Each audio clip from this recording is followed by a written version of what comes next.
శివయ్య మూడో కన్ను తెరిస్తే ప్రళయం.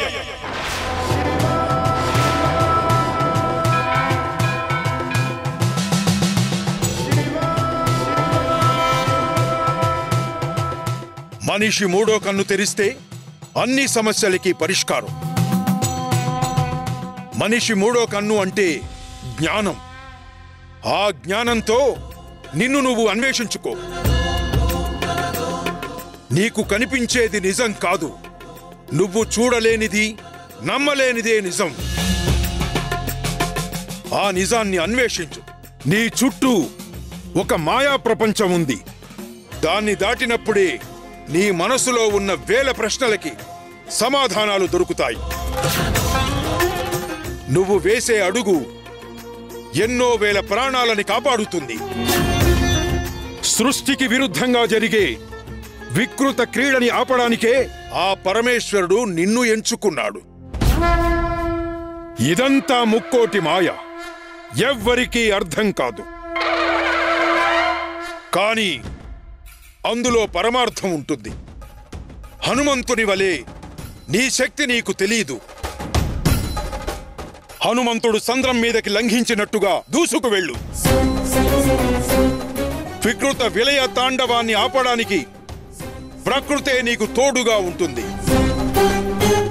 నువ్వు ధైర్యంతో అడుగులు వెయ్యి. ఆ శివయ్య నీకు దారి చూపిస్తాడు. హర హర మహాదేవ శంభో శంకర. శివయ్య, నీ ఆట మొదలుపెట్టు. హర హర మహాదేవ్, హర హర మహాదేవ శంభో శంకర, హర హర మహాదేవ. నమో నమః నమో నమః నమో నమః శివాయ. నమో నమః నమో నమః నమో నమః శివాయ.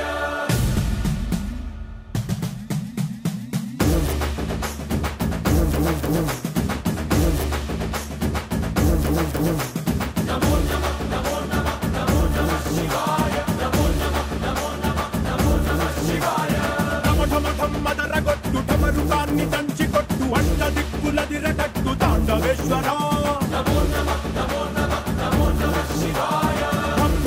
మొదలు పెట్టు అమృతాన్ని పంచి పెట్టు గుండె వెండి కొండ ఏట్టు గుండలేశ్వర. జయ శంకర, జయ జయ జయ శంకర. నిప్పు కన్ను ఇప్పి జనం తప్పును కాల్చయ్యరా. జయ శంకర. ముక్కంటిని నిందించటం మానేసి నీ మూడో కంటితో చూడు. నీకు కనిపించేది నిజం కాదు, నువ్వు చూడలేనిది, నమ్మలేనిదే నిజం. ఇదంతా ముక్కోటి మాయ, ఎవ్వరికీ అర్థం కాదు.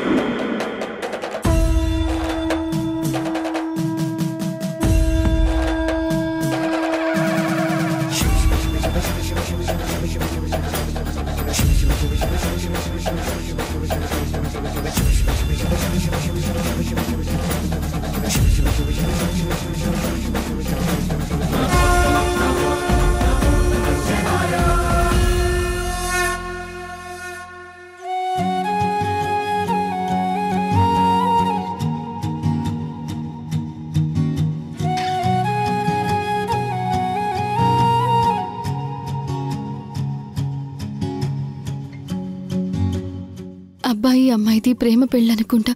చాలా ఆనందంగా ఉన్నారు. నా పెళ్లి కూడా ఏ ఆటంకం లేకుండా ఇలాగే జరిగి ఉంటే అమ్మ వాళ్ళు నేను అందరం ఇలాగే ఆనందంగా ఉండేవాళ్ళం కదా.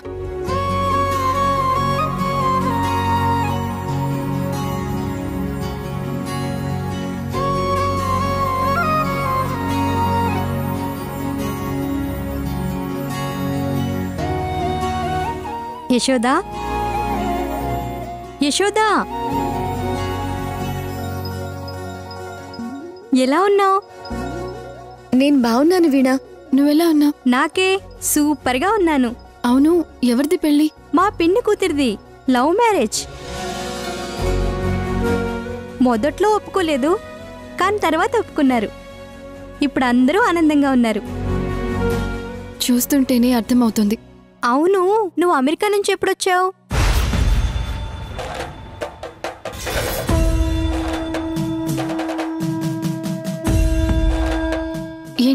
నేను అమెరికాకి వెళ్ళడం ఏంటి వీణా? అదేంటి, నువ్వు అమెరికా వెళ్ళలేదా? నిన్ను నా పెళ్ళికి పిలవడానికి మీ ఇంటికి వచ్చాను. నీ ఫోన్ నెంబర్ కూడా అడిగాను. కానీ నువ్వు అమెరికాలో ఉన్నావని 1 year వరకు రావని అని అన్నారు. నెంబర్ కూడా ఇవ్వలేదు. వీణా, ఇలా రా. సరే పద వెళ్దాం. మా చెల్లికి నువ్వు బాగా తెలుసు.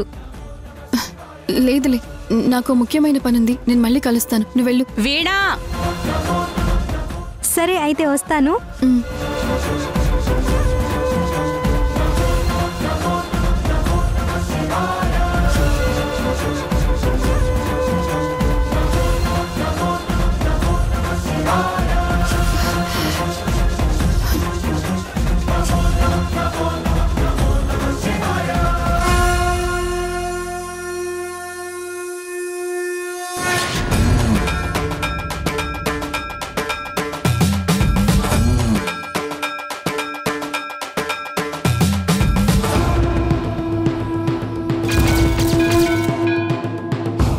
నీ చుట్టూ ఒక మాయా ప్రపంచం ఉంది. దాన్ని దాటినప్పుడే నీ మనసులో ఉన్న వేల ప్రశ్నలకి సమాధానాలు దొరుకుతాయి. నీకు కనిపించేది నిజం కాదు, నువ్వు చూడలేనిది, నమ్మలేనిదే నిజం.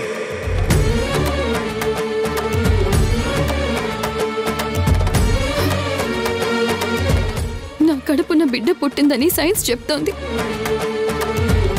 దైవంతో సమానమైన నాగసాధువు చెప్తున్నాడు. ఖచ్చితంగా అమ్మ నాన్న నా దగ్గర ఏదో దాస్తున్నారు. అదేంటో తెలుసుకోవాలి. అమ్మ నాన్నల్ని నిలదీయాలి.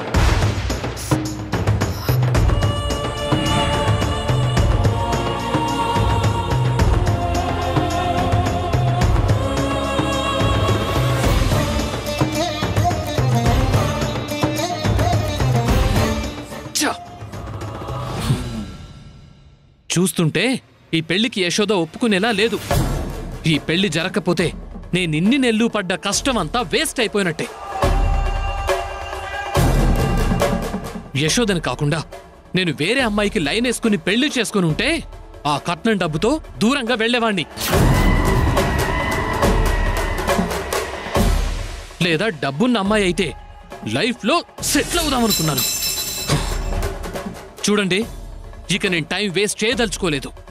పెళ్లి చేసుకుంటే 2 కోట్లు ఇస్తామన్నారు కదా, కనీసం నేను పడ్డ శ్రమకి 1 కోటైనా ఇస్తే నేను వెళ్ళిపోతాను.